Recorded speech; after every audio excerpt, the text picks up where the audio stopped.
Bismillahirrahmanirrahim. Assalamualaikum warahmatullahi wabarakatuh. Perkenalkan, nama saya Aminullah Syah, angkatan 2017 dari kelas mata kuliah Sistem Komunikasi Transmisi. Sistem Transmisi Komunikasi. Nah, pada kesempatan kali ini saya akan mempresentasikan mengenai materi line coding. Nah, line coding adalah suatu proses konversi data digital menjadi sinyal digital yang dengan asumsi bahwa data bersih atau berbentuk faksimal atau angka, gambar, audio, dan video. Nah, yang disimpan dalam memori komputer sebagai bit sequence. Nah, tujuan dari adanya line coding ini adalah yang pertama, untuk merekayasa spektrum sinyal digital agar sesuai dengan medium transmisi yang akan kita gunakan nantinya. Yang kedua, dapat dimanfaatkan untuk proses sinkronisasi antara pengirim dan penerima di mana sistem tidak memerlukan jalur terpisah. Yang ketiga, dapat digunakan untuk menghilangkan komponen DC sinyal.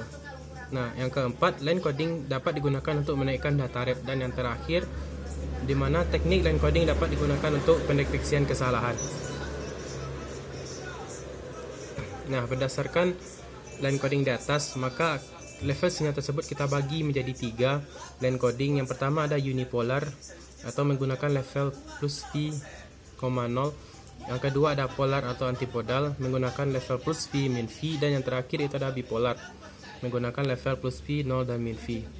Nah, penjelasan masing-masingnya, yang pertama itu untuk unipolar seperti gambar sinyal digital yang kita lihat pada gambar di bawah ini. Kemudian yang kedua untuk gambar polar.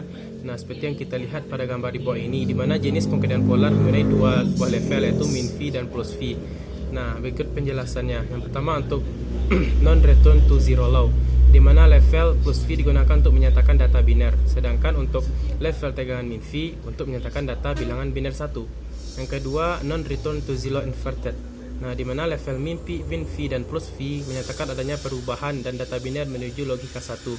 Artinya setiap ada perubahan urutan data biner dari 0 ke 1 atau 1 ke 1, maka level tegangan akan berubah dari sebelumnya. Nah, seperti gambar sinyal digital yang kita lihat pada gambar grafik di bawah ini. Nah, kemudian ada return to zero, di mana pengkodean saluran jenis return to zero menggunakan level min V dan plus V dengan transisi di pertengahan bit data biner. Nah, ada juga yang namanya Manchester dan differential Manchester. Manchester itu adalah pengkodean yang menggunakan level min V dan plus V dengan transisi di tengah-tengah bit data biner. Data binernya dinyatakan dengan transisi level tegangan dari plus V menuju min V. Sementara untuk differential Manchester itu merupakan modifikasi dari pengkodean Manchester yang letak transisi level tegangan dari min V menuju plus V itu sebaliknya. Seperti pada gambar yang kita lihat pada grafik sinyal yang kita lihat pada gambar di bawah ini, di mana data biner 1 yang ditandai dengan transisi level tegangan terletak di tengah interval bit dari data. Nah, seperti gambar sinyal berikut. Nah, untuk bipolar yang ketiga itu adalah jenis line coding berdasarkan level sinyalnya.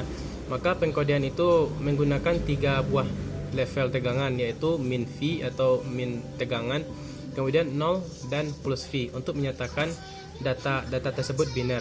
Nah, di mana pembagian yang pertama ada bipolar, di mana pengkodean bipolar ini menggunakan level tegangan 0 atau tidak ada tegangan, artinya data biner, sedangkan data biner 1 dinyatakan dengan level tegangan min V dan plus V secara bergantian. Seperti pada grafik yang seperti grafik yang kita lihat pada sinyal digital berikut. Kemudian ada bipolar egg zero substitution, artinya bipolar tersebut tegangan nolnya yang berurutan, maka kedelapan level tegangan tersebut disubstitusikan oleh tegangan 00VBO0VB. Keterangan di mana V itu valid bipolar sinyal, sementara B itu bipolar violation, seperti sinyal digital berikut. Nah, kemudian ada density tinggi bipolar 30. Nah, di mana berdasarkan bipolar AMI juga, nah, jumlah sinyal tidak nol setelah substitusi terakhir adalah ganjil. Nah, maka jumlah sinyal nol setelah substitusi terakhir